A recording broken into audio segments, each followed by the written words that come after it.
Hello and welcome to today's video. This is going to be my TBR for the 2024 Buzzword reading challenge. Hopefully I've got all that right. That's what we're doing today. So basically every year the Buzzword reading challenge is a thing that happens. I'm actually not sure how long it has happened for. I've been aware of it for the last 3 years, and last year I attempted to take part. We'll leave it as I attempted to. In my head I was definitely taking part, and I'd stuck the little template into my reading journal for last year, and then I just kept not thinking about it and not doing it. So this year we're creating an official TBR. I have, I believe, all but 2 months I've got books, or at least a book that I think would work. I'm going to talk through them. I am very open to suggestions, especially for the months that I've got nothing for currently. I think the 2 months that I don't own anything for, I do have ideas, but like nothing solid. And honestly, even for the months beyond January, because obviously like January is already kind of decided, I am very open to, yeah, suggestions, things that are good, that fit the prompts. So we're just going to get into it. I'll shove on the screen here-ish, I'll move over a bit. I'll shove on the screen the template that I've got. I have this template stuck in my reading journal, and throughout the year I will try my best to fit it. So we're just going to go through it. If you want the full rules, bits, bobs, thoughts, feelings of this reading challenge, I will link this year's announcement video down below. Every year this is created by Kayla from Books and Lala, and yeah, it's just a reading challenge. There's lots of ways to take part, lots of ways to do it. The way I am personally doing it is just wanting to read one book every month in the month the prompt is for, that fulfills that prompt. That's how I'm doing it, but there's loads of different ways to do it. So yeah, that'll be linked down below. But yeah, I think it's time to just get into it. I will obviously be talking about the prompts, but I'm not going to go into detail at all. I'm just telling you what I'm choosing for them. What the basic prompt is in terms of what's on this little sheet, and then what I'm choosing for it. So for January the prompt is there, there and there. So one of the there's within the title. And I'm going to pick up Pain and Prejudice, a call to arms for women and their bodies. So it fulfills the prompt. It's a book that I tried to start last year and just realised I did not have the time to sit down and read it, so I'm really excited to find the time in January, which is a much quieter month and a month that I think will be very easy, or easier than most months, to find time to sit down and read a chunky non-fiction. So that is the book that I'm choosing. This is a non-fiction book, basically about women and the pain that women are in their everyday lives. So yeah, all that fun. The very small section here, which is about the book, says 14 years after being diagnosed with endometriosis, Gabrielle Jackson couldn't believe how little had changed in the treatment and knowledge of the disease. Her personal story kick-started a worldwide investigation into the disease by The Guardian. Thousands of women got in touch to tell their own stories, and many more read and shared their material. What began as one issue led Jackson to explore how women, historically and through to present day, are underserved by the systems that should keep them happy, healthy and informed about their bodies. In a potent blend of polemic and memoir, Jackson confronts the private concerns and questions women face regarding their health and medical treatment. Pain and Prejudice finally explains how we got there and where we need to go next.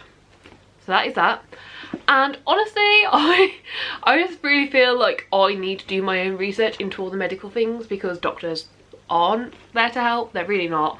And I feel like I'm really going to understand and feel seen by this book, and I've got a few other books on my shelves that are to do with the same topic. Yeah, it's just true. Like honestly, like without going too personal medical, I've like pain quite a bit. I don't know the scientific terms, hence why I'm going to be reading loads of non-fiction books hopefully this year to do with medical issues and understanding them and trying to figure shit out for myself. So yeah, that's our first book for January. Then in February the prompt is positive words.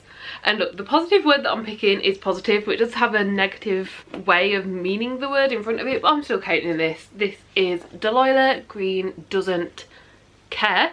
Care is the word I'm picking. I know doesn't in front of it means like doesn't care, but like care. Care is the positive word.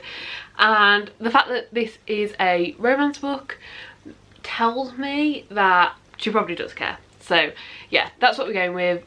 In February, I know that I want to do a like giving romance a second chance reading vlog. I've done loads of research, I've got 3 books that I've done so much research into, and I genuinely feel like I should like, and this is one of them and fits the prompt. So yeah, that is what I'm going to be going with. Dahlia Green Doesn't Care.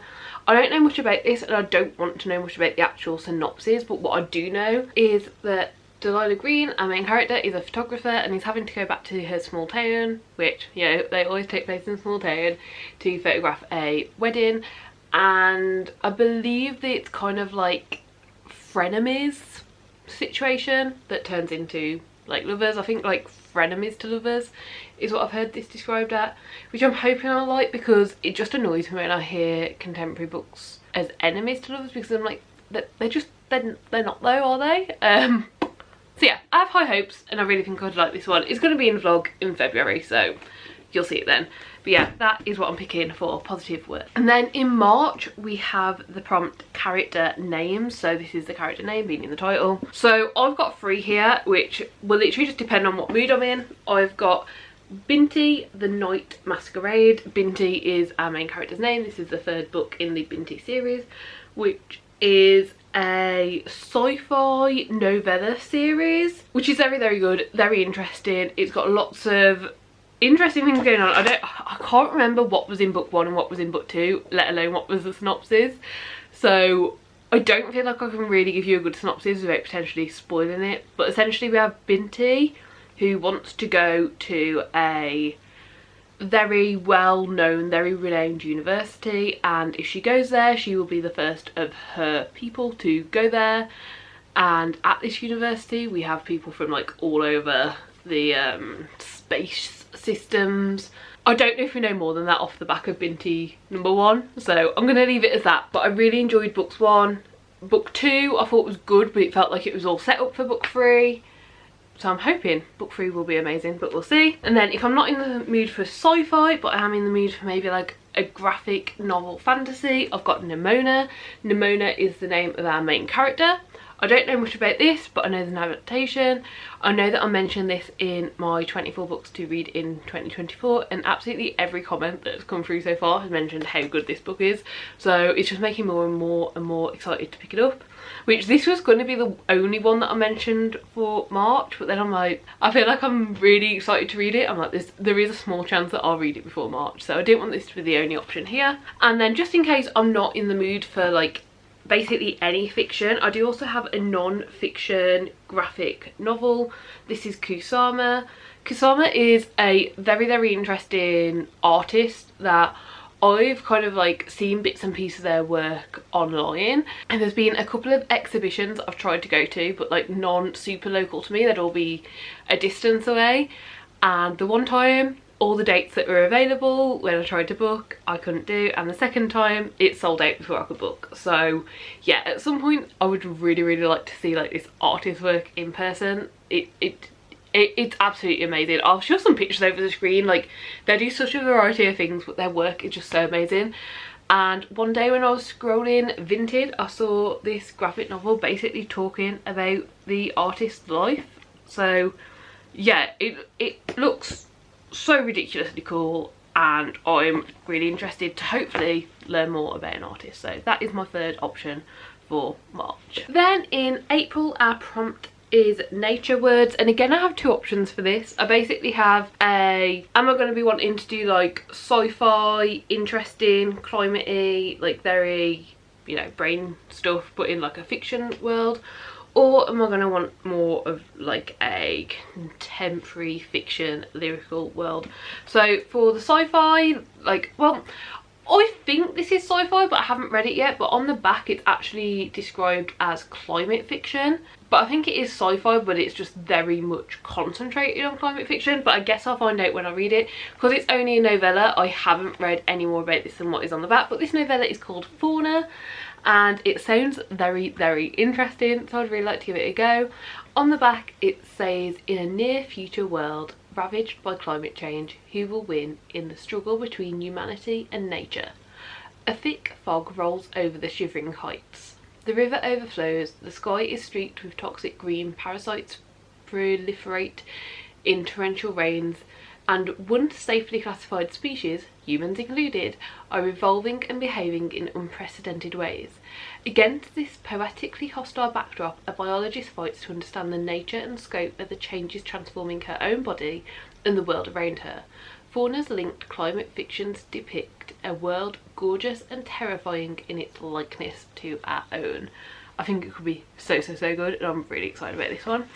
Just in case I'm in more of a lyrical mood at this time, I've also picked up On Earth We're Briefly Gorgeous, with the nature word being earth. Obviously this one's called Fauna. Fauna is like, you know, fauna and flora, it's the fauna part of that, so also a nature word.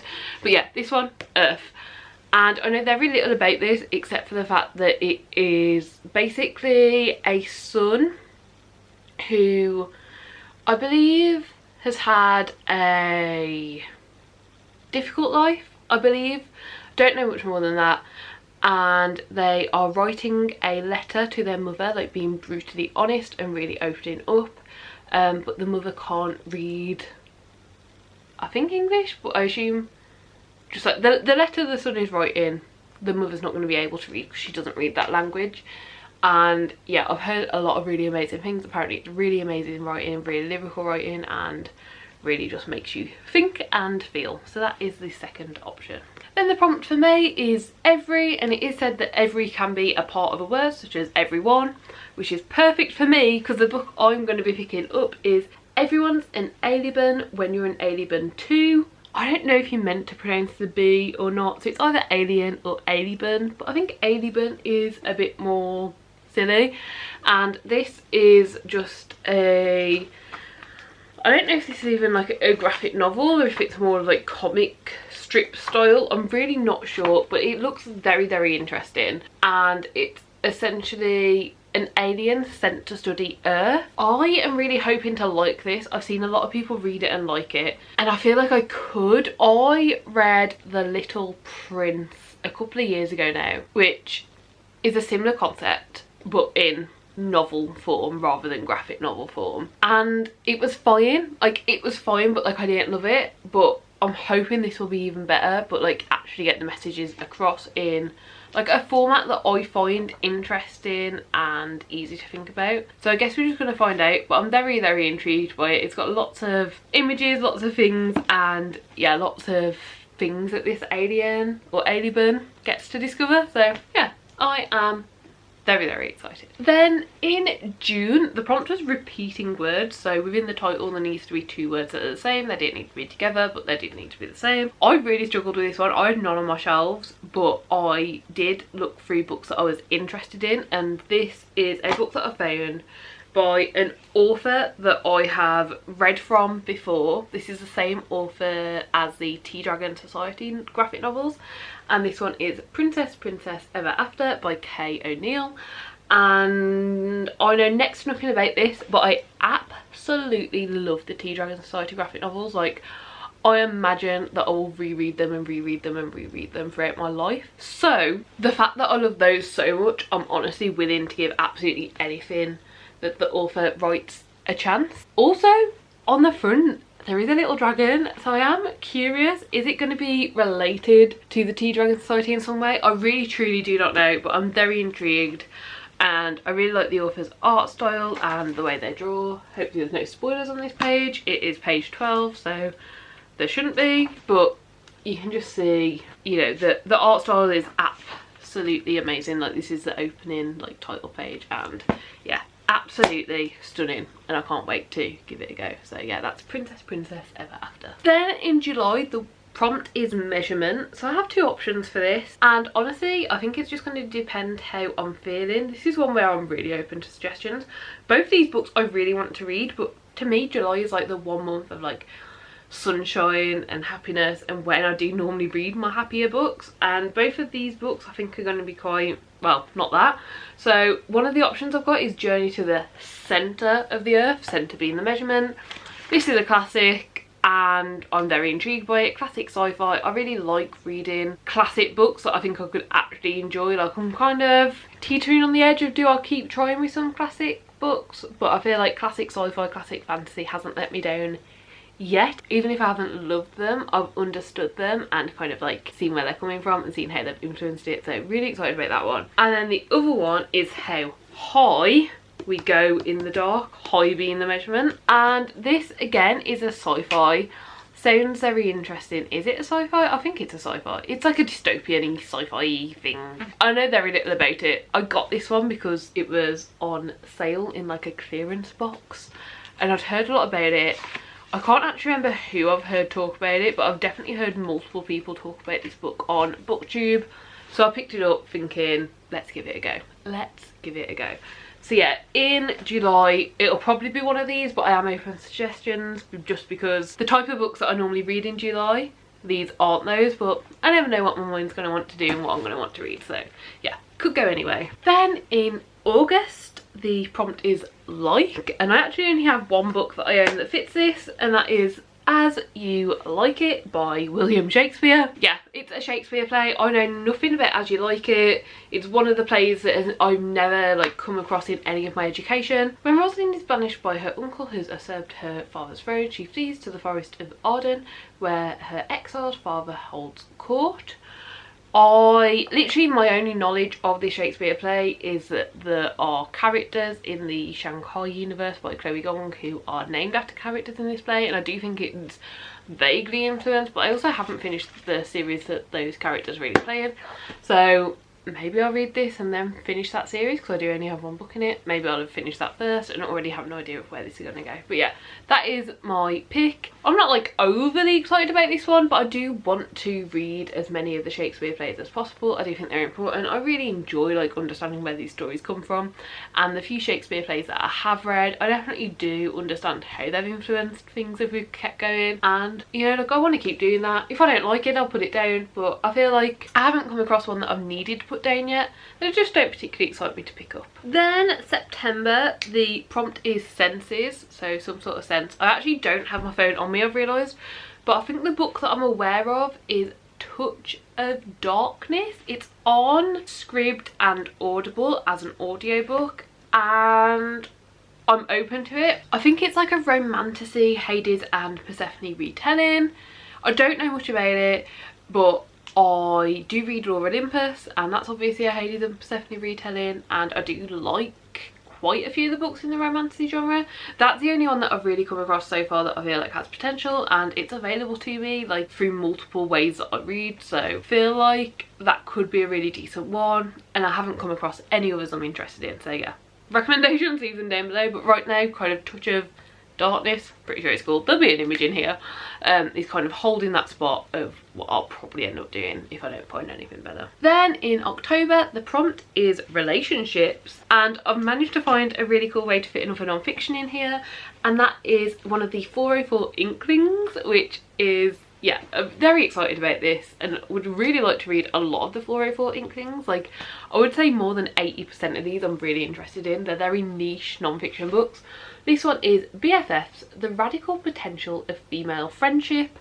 Heard a lot of good things, and honestly, I just think it's gonna just say everything that you think, really. I feel like it's gonna be, but I'm hoping that there'll be like actual stuff to back it up. Okay, there's a very small tagline here. My friendships have been vast, encompassing and structuring, framing all the important and unimportant moments of my life. Friendships can be the foundation of our earliest memories and most formative moments, but while they are often seen as secondary to romantic or familial connection, something to age out of and take back seat to other relationships, BFFs is an examination of the power of female friendship, not as something lesser, but as a site of radical intimacy, as told through the cultural touchstones around us. Really interested, really want to give it a go. Think it's going to say a lot. I'm crap at like making new friends, but the friends that I've had for a long time, like, we might not talk to each other for months and months, but like, I feel like those friendships are still so important. So yeah, I'm very intrigued by this, really want to know more and yeah, educate myself, I guess is the best way to put it. I'm very, very excited about this book. I think the only negative of this is that I'm going to have to wait till October to read it, but there's plenty of books to choose from. Then in November is another one that I don't own a book for. The prompt for November is Only. There was a book called Only on the Weekends by Dean Atter. I'll shove a picture in here. I don't know, like I'm not that interested in it, but it's the same author as The Black Flamingo, which is such an amazing book. Like it's still probably like within the top 5 contemporary books that I've ever read. I just thought it was so good and so well written, and I also listened to the audiobook of it and it's like a full performance, and yeah, it really made me feel a lot. So because it's the same author, I do feel like that could be a good one to give a go. Although it doesn't really stand out to me, I feel like I know that I like the writing style, I like how, you know, if I get the audiobook, how it'd be performed. So I feel like it could be a good one to pick, and it's the only one I've come across so far. So yeah, that's that for now. If I don't come across another, I'll be happy to pick it up. So yeah, that's that. But please do leave suggestions down below if you are aware of any others that you think I might like. And then last but not least, the prompt for December was holiday words. And there is a few books that I own that like I could use, but I think the one that I'm going to pick is A Christmas Carol and Other Stories by Charles Dickens. Obviously the holiday word here being Christmas, or carol, I suppose. Carol is also a holiday thing. But yeah, I tell myself every year, and I've told myself every year for the last 3 or 4 years, that I'm going to sit down on Christmas Day, but maybe I should change that to some point around Christmas, and read this, or at least read A Christmas Carol. I know there are other stories in this one. We've got A Christmas Carol, The Chimes and The Cricket on the Hearth. And yeah, I really should sit down and read this. So that is my current pick for December. I imagine it's what I'll read. The fact that I haven't read it for the last 4 years though does make me feel like, oh, I'm actually going to pick it up. But hopefully I will. I did watch a Muppets Christmas Carol this year, which I feel like probably did the same thing for what I wanted to do out this book, but rather than read A Christmas Carol and really read it, which I've never done, I've never read it, I just watched the Muppets Christmas Carol again for, I mean, honestly, it wouldn't surprise me if it's like the 15th time. It's on most years at Christmas. But yeah, so that was one of the books that I picked out to fulfill the prompts for this year's Buzzword reading challenge. I thought I'd put my TBR out there, both because it took me ages to figure out what I was going to use for all these, and there's some that I would like help on. So yeah, if you are aware of any books that you think I'd enjoy that would fulfill the prompts, please do let me know. Let me know down below if you're taking part in the Buzzword reading challenge for 2024. Do give the video a like if you liked it. Subscribe down below if you'd like to see more content like this, and hopefully I'll see you next time. Bye!